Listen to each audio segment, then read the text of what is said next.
Hello friend, how is it going? Welcome back to Toyota Maintenance YouTube channel.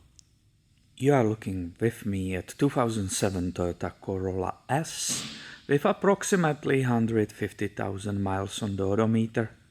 She just got a new owner, and when we were inspecting it, we saw this bunch of old oil in the engine. There is engine oil sludge visible on that engine oil filler cap. Well, I better show you. When I was inspecting her, doing pre-purchase inspection, I brought up that there was some sludge in this filler cap. I'm trying to film it for you so you can see it. This indicates that the oil changes were most likely not done on the time in the past, so it's definitely time to do it immediately and take care of the baby. So when I do the engine oil changes, I always pull the dipstick slightly, so there's no vacuum in the engine when I'm draining the oil, and most of it will easily come out. Also, it's always recommended to do it when the engine is still hot. So she's on the lift, so we can locate the engine oil pan. This is transmission on the driver's side, and on the passenger side we have engine oil pan with a drain plug right here. I brought my oil catching caddy here, and you need a 14mm socket to undo that drain plug or drain bolt, and then you just simply screw it off and put it on the side really quickly and observe how that oil was bad. Here I would like to show you detail of it coming out. I just had to really quickly get rid of my gloves. But yeah, it's definitely dirty. It needs to be done, and that's the way it is. I recommend everybody do it frequently, latest 5,000 miles, because you don't want to build up that sludge inside of the engine. That's already basically too late doing it on the time.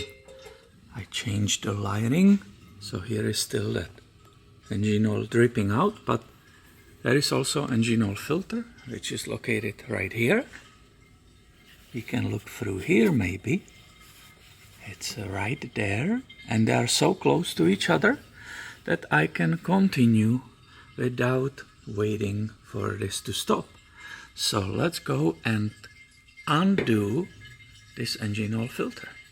If it was done correctly, I should be able to grab it. There is a good access, and undo it just by hand. It should be tight, but it should still give. So actually, the tech who did it did a good job, because guys, I am able. So it started rotating, so I will go, and to prevent any spills and mess, I will just turn it like 3 turns and remove my hand away from it, and it will start dripping oil too. You see that? So now we are getting the oil off from both areas. Very convenient design. Here you can see that drain bolt with the gasket as it came off. That's an aftermarket, it's aluminum. I don't use that. I use these Toyota ones. And here is the number if you are interested to do it the same way. This is how I buy it. And this is what will go on that bolt after I remove that aluminum one, which doesn't belong there. So I personally continue with the plugging the drain. It was dripping already like 20 minutes. And this, I use a small ratchet to have a good feel. That helps me to prevent stripping the thread in the engine oil pan. And if you want to use the torque wrench for this, it will be 39 Newton meters. I wipe it off, and I can continue with that engine oil filter removal. So that's right there. I changed the light again for you. So you finish unscrewing it and dropping it off in this catching pan. Let me show you what you see if you move around. So that's the housing on the engine where the old filter was. I will wipe it off right now and install the new one. Here is our new Toyota filter from the dealer, 90915-YZZN1. That comes like this. Let me show you. It has a plastic on it, which is protecting it, and there is already a loop, so you don't have to loop that O-ring. You just pull it off this way, and you go back and screw it on the engine. Make sure you don't cross-thread it, which should go very easily, and please, then you will tighten it with a hand only. That's it, until you reach the end.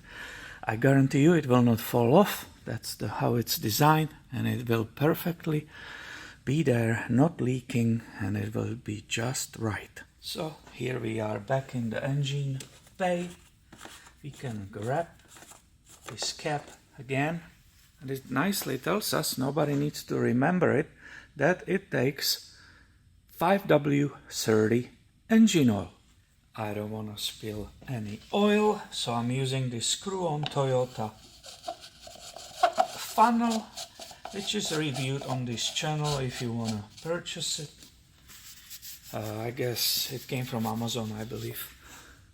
This engine takes 4 quarts. This is a 5-quart jug, so if you do the same, make sure you pour only 5. You don't want to overfill it. The funnel, it's priceless, guys.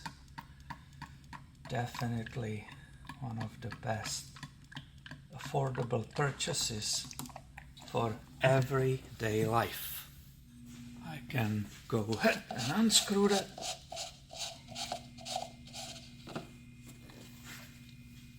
Install this filler cap back. Push this back, and I'm done. And here in the car I have installed that reminder sticker here for that engine oil change, and last remaining is to reset that maintenance system. That is the light which is displayed right down there. To reset it, it's very simple. You just push and hold this odometer button and put the ignition on, and it starts flashing down there. It showed up zeros, and now the whole thing is reset. So if I start the vehicle,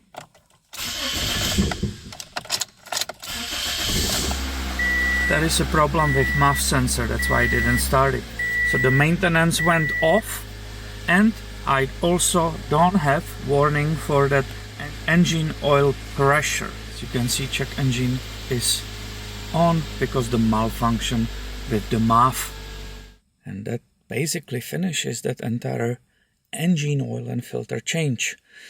These are the steps we do. We of course go on the quick test drive because you want to make sure there's possibly not a leak underneath the engine and so on. But other than that, that was it. It's very simple and convenient on this 1ZZFE 4-cylinder engine. No big deal. Very easy, routine.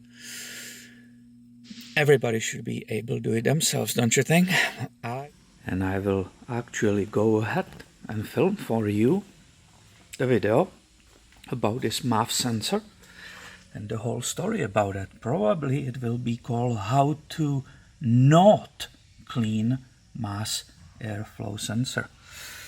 The owner likes to learn and do their own services by themselves, but they didn't watch our videos and they made one big mistake. So we will discuss it in different video on this channel. I really hope you have enjoyed this video and many of you will find it helpful in the future. If you did, please give it a thumb up. be subscribed and have those notifications on so you don't miss any future videos. As I said, I can't wait to share with you a story about that mass airflow sensor. Thank you for watching and have a great day, my friend.